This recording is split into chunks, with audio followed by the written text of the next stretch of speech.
three misconceptions I had when I was going through EB1.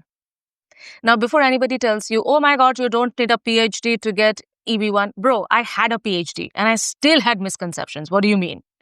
Because my misconceptions were different. The first misconception that I had was I needed to do serious research to get EB1.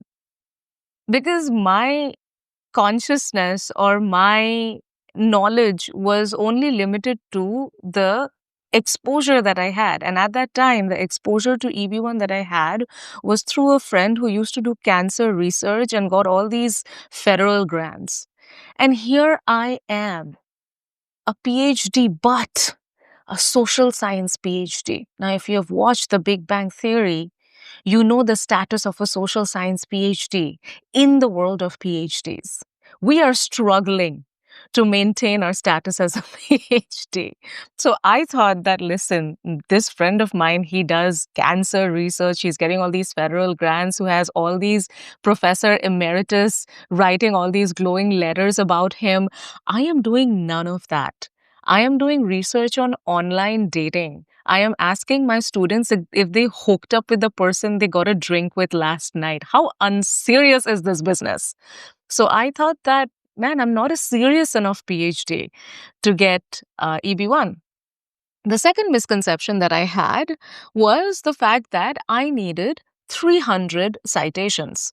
Now, this misconception came from somebody that I truly trusted, who was my lawyer. And she said that, Dr. Paul, recent EB1 cases are being rejected because they did not have 300 citations. Bottom line, she implied that you don't really have a chance because your citations have not seen the face of three digits at the time. Right now, it's 200. But I really did not have that many citations. And between you and me, most of the citations came from one paper. I was, by all intents and purposes, the Vanilla Ice of research. I was a one-trick wonder, one-trick pony. So that was another misconception, which was further emboldened by somebody who I trusted. And the third misconception that I had, people have a reverse misconception of it. I had the reverse of that reverse. So people think that you need an employer to apply for EB1.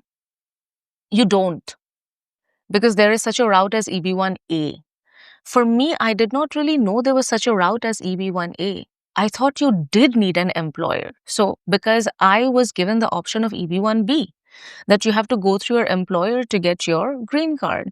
But when my immigration attorney ghosted me for 9 months and I did not know anyone else to ask, I consulted another immigration attorney. And she said, Aditi, you do have another option, EB1A, albeit I'm going to encourage you to go for EB1B because the chances are higher for approvability. But there is such a thing called EB1A should you decide to pursue it. And I did not know that.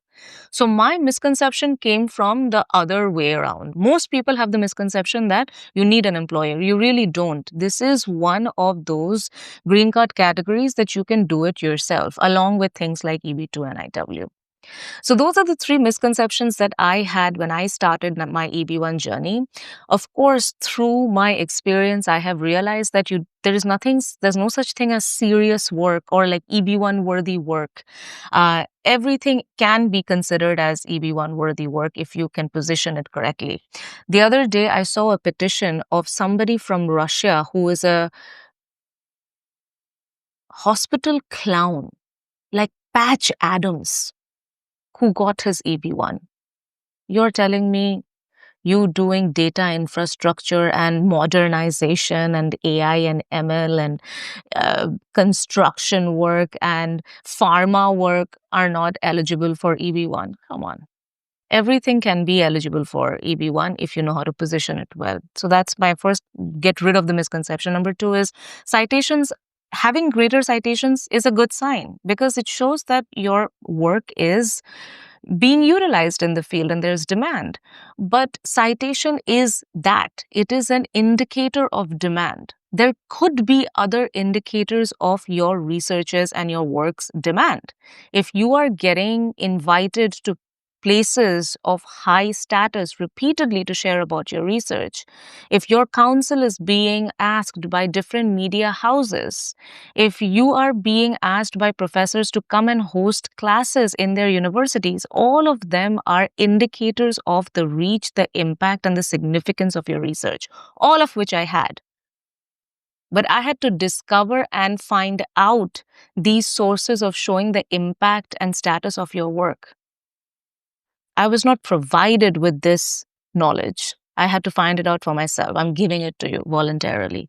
And number 3, apply for your EB1. Take full ownership of it. And no, it does not have any bearing on your EB2. Now, I'm not a lawyer, so get that checked. But for all intents and purposes, EB1 is something you can do. You don't need 300 citations and you don't need a PhD. And even if you have a PhD, it does not have to be a certain type of PhD for you to be considered EB1 worthy. You are. You just have to uncover it. I hope it helps.